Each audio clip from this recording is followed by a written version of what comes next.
Due to popular demand as well as personal interest, we're back with the follow-up to my strongest abilities in Soul Eater video. Today we'll be taking a look at a selection of the most powerful abilities in Fire Force in my opinion, which are crazier than some of the ones that come out of Soul Eater. Same as my last video, if there are any abilities missing on this list that you think should be here, I probably just forgot about them, and I'd be glad if you let me know in the comments. With that being said, let's begin. Before we get to the list, we have the honorable mentions that I'm not going to delve too deep into. Charon's absorption is insane. He was able to absorb an reflected blast strong enough to put a crater in the moon, and that's not even close to his limit. Divine Protection, an ability capable of nullifying blasts from the likes of Dragon as well as shockwaves from Shinra.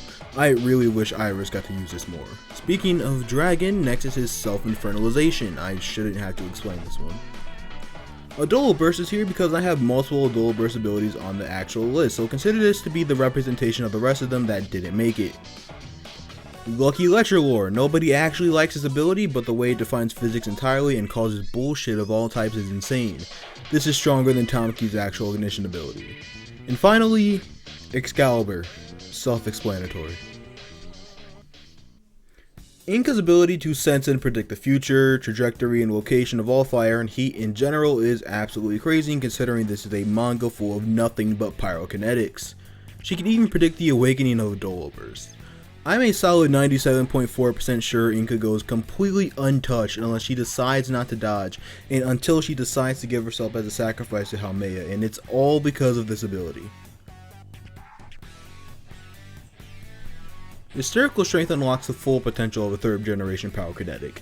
If this ability kept its initial use condition of needing to feel the press of death, then it probably wouldn't be on this list. However, when controlled, Hysterical Strength is pretty much a free exponential boost to your abilities. It's even been implied that this is what allows Obi to be pretty much superhuman despite not having any actual powers. The effects of Hysterical Strength along with a Rage boost allowed Shinra to fly at near light speed without the grace of a godly being in Adola, and its Arthur exclusive evolved form, which stems from Steeled for Death, let Arthur cut the planet in half. I wasn't going to put any of the generations themselves on the list, but Benimaru's ability is just that he has both 2nd and 3rd generation powers.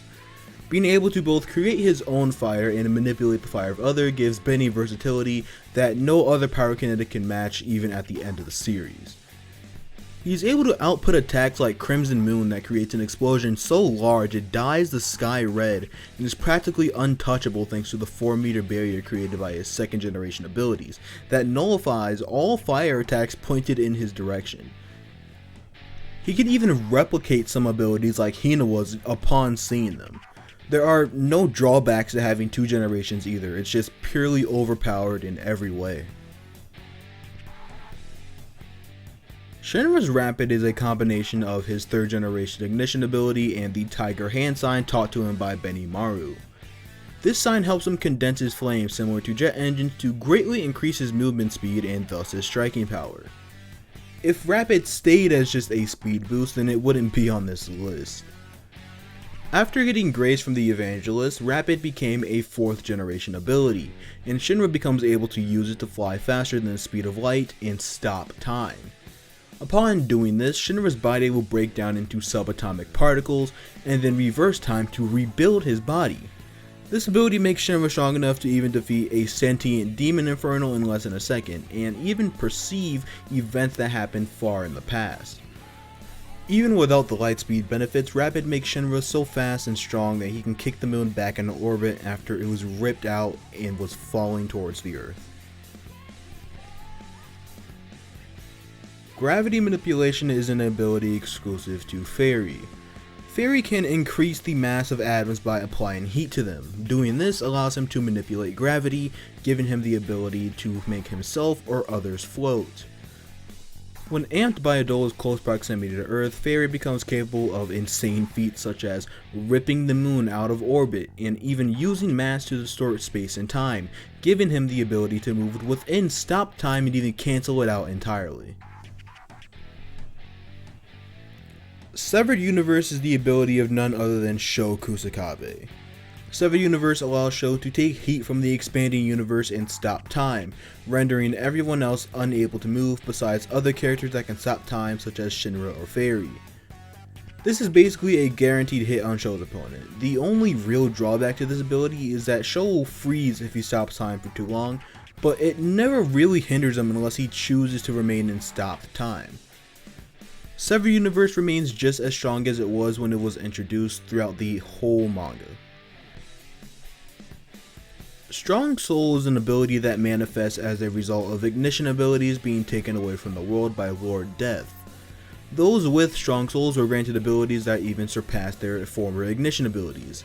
This makes someone like Obi, who didn't have a pyrokinetic ability, able to flip the world with one hand. I can't even imagine what this did for characters like Shinra, Arthur, and Benimaru, who were already ridiculously strong with their pyrokinetic abilities. I will say that this is probably the most questionable entry on the list, since the only actual example of a Strong Soul in action comes from Soul Eater, but with the statement of them surpassing previous ignition abilities, I think it deserves this spot here. Arthur's imagination is a key figure in determining how strong he is at certain times. The more he feels like a knight in his head, the stronger his pyrokinetic abilities will be. This really isn't too insane until we get the reality-altering properties of Adola involved. Once Adola encroaches on Earth, not only do the powers of all third generations increase exponentially, but those with strong enough abilities become able to alter reality.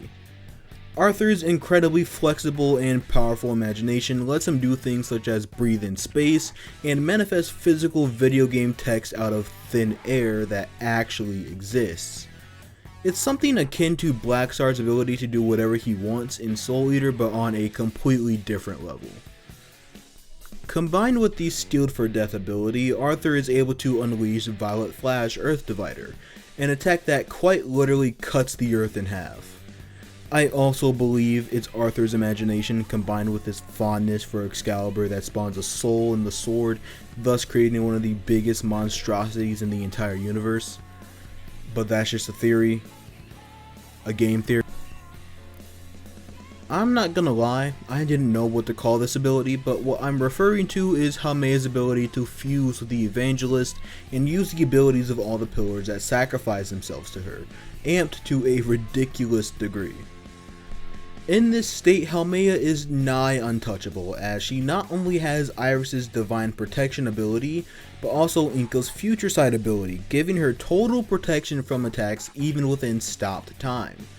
She also has Sumeria's Vibration abilities, which could shake the ground over a wide area without being amped. Also, Amaterasu's ability to create massive lights of madness, as well as a light of God capable of destroying all things. How do you top something like this? Well, with our number one ability. God of Creation is an ability that belongs to Shinra Banshouman. The funny thing is that everything I'm about to say is only a subsection of the full abilities of Shinra Banshouman. Becoming the God of Creation allowed Shinra to recreate the world in its entirety, putting out the black flames of Adola by turning them into flowers and water or whatever else you need to revitalize an entire planet. Just by willing it, he creates animals, entire towns, and revives the entire human population. The most insane part is that he's able to alter the concept of something like death to make it more intimate and even turn it into a physical being. Shinra created a god, the god of the Soul Eater world, and that god can create other gods. Is that not ridiculous? In conclusion, Fire Force is broken, and these are only singular abilities from characters with entire movesets. If you'd like to see more Fire Force videos, leave a like, subscribe, and feel free to comment. That's it for this one. Lately I'm feeling so cool. Yeah. Come and get a taste of the hip soul food. Spice up the animal when Neo haiku. While soul goes to school, way slash kung fu.